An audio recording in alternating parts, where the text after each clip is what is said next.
Has life been a little crazy lately? I mean, when is it not? But has it been extra crazy because of a new diagnosis, or you're just dealing with a loved one with Alzheimer's and people are inquiring, how's it going? What can I do to help? And you're getting rapid emails and text messages and phone calls, repeating the same stories over and over.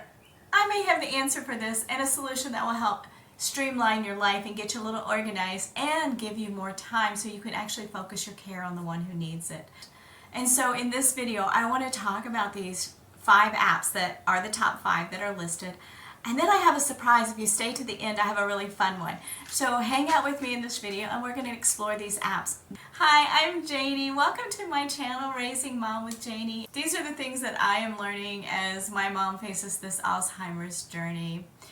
And we just stumble through this thing together. I hope some of this information will be helpful for you. If so, please hit the subscribe button. Keep my channel growing so I can provide more information. I was researching something else and I just stumbled upon apps that will help you if you're providing home care. And it'll help you get your life a little bit more organized. It'll help you send out a multiple message, or people could just log in at their convenience and see what's going on without you having to pick up the phone every single time. And don't get me wrong, you do want that outside voice to talk to, but sometimes it's just not convenient. Okay, without further ado, let's get started. I am not sponsored by any of these. I have not personally used any of these. I am basing my information on the reviews provided and the description of the apps. So with that in mind, do your due diligence and research and see which one may work best for you. Some of them seem to be a little more intrusive and maybe you don't want that. I just want to get that information out to you and let you know there is an option for you to do this. So let's start with the first one, which is Caring Health. It works best for simple family coordination and updates. This app allows you to share updates with your circle of love. This is a circle of friends or family members that you want to know more personal information than you would put out there on Facebook, and they're on an invite basis only. You can log visits, appointments, and care activities. I think one of the best things is you can message between people, multiple people at one time, and it's free. The second one I want to talk about is Caring Bridge, and this one was very prominent in the Alzheimer websites as well as on Google. It has a 4.6 rating out of 5 stars. One of the best features is it allows you to journal and add photos and provide updates. Sort of along the line of Facebook, others can make comments, provide support, as well as requests. This particular app allows customizable privacy settings. So again, only those that you want to see it will see it. This one is not only free, but it is ad-free. One of the reviews stated that the desktop worked fine, but they had a recent update in the end of 2024, and that had some kinks, but I think they worked a lot of those kinks out. However, it is a little slow loading it into the mobile device, so just keep that in mind. But once it's in, it seems to work. I did load this one just to see where it would go. The third app I want to talk about is Lots of Helping Hands. This app is great for obtaining volunteer help and assigning tasks. You can assign roles for co-coordinators and for volunteer help. It also has a shared calendar for meals, appointments, ride shares, things like that. So you can do that on a shared calendar and say, oh, I got this, I'll do it, I'll take her to the doctor, I'll take him to get his hair cut, whatever.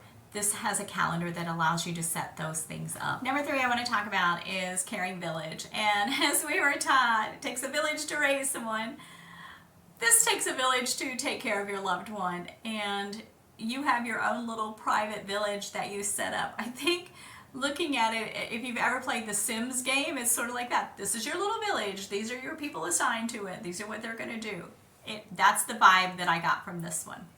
It also allows you to have a wellness journal.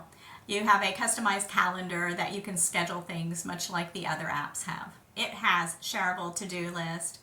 It has secure messaging between people. It has a preparedness checklist. Hey, that's cool. And then it will send out notifications, alerts, and reminders like, oh, you have an appointment coming up. Oh, did you take your medicine?